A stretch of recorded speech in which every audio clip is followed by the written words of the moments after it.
In the past, Catholics were not allowed to marry non-Catholics. It was a very strict law. And of course, this law was imported from Europe. In those days, practically all of Europe were Catholic then. And so it was easy to impose a law because everybody is a Catholic. And so you can find Catholic partners. But today, Catholicism is in a minority in many places.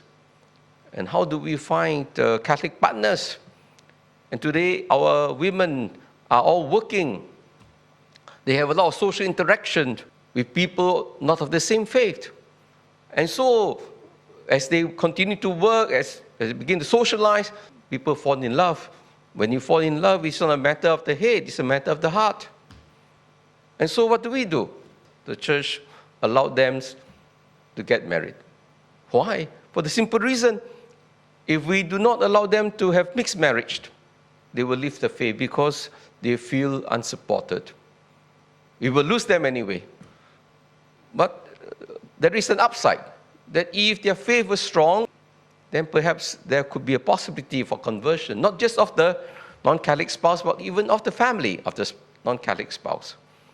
But of course, the dangers are there, because we know that many mixed marriages are not doing well, because the non-Catholic party sometimes are even hostile to the Catholic faith.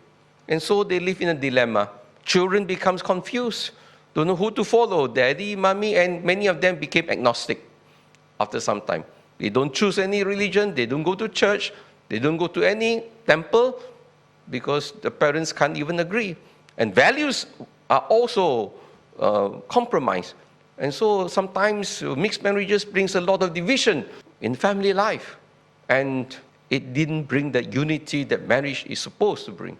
So there are many challenges. We got the upside, we got downside. So my dear brothers and sisters, how do we provide guidelines for our people today to live in this world today? Especially when people today no longer think that religion is so important. People today want religion to be practical, to be down to earth, to be pragmatic. People respond by their subjectivity. I like it, I feel good about it, it is okay. They don't believe in all these absolute principles. And so what do? We are told that Jesus, he accepted the foreigners, even though his mission was directed to the Jews, but he never excluded the foreigners. That was at the back of the mind of Jesus, that after the Israelites were converted, they would be a light to the Gentiles. That's the first principle. The principle of inclusivity. And Jesus is clear. We must get our principles correct. Secondly, we are told also that Jesus broke tradition, broke the laws, because he is the Lord of the Sabbath. And when he broke the law, there was a reason behind it. It was a question of, are we observing the spirit of the law, not just the letter?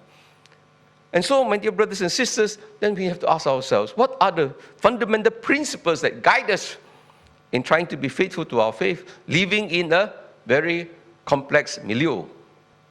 First and foremost, the centrality of our faith in Jesus Christ, in the doctrines, the resurrection, and certain basic moral laws cannot be compromised. For example, the sanctity of life, the sanctity of marriage.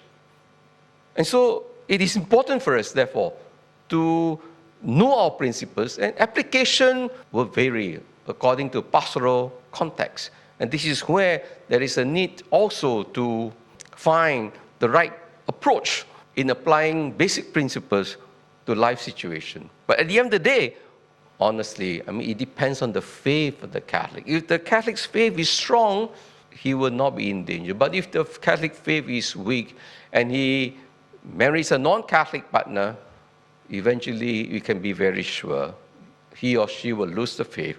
And his only non-Catholic friends, I don't think he is going to last very long, because we will be secularized eventually.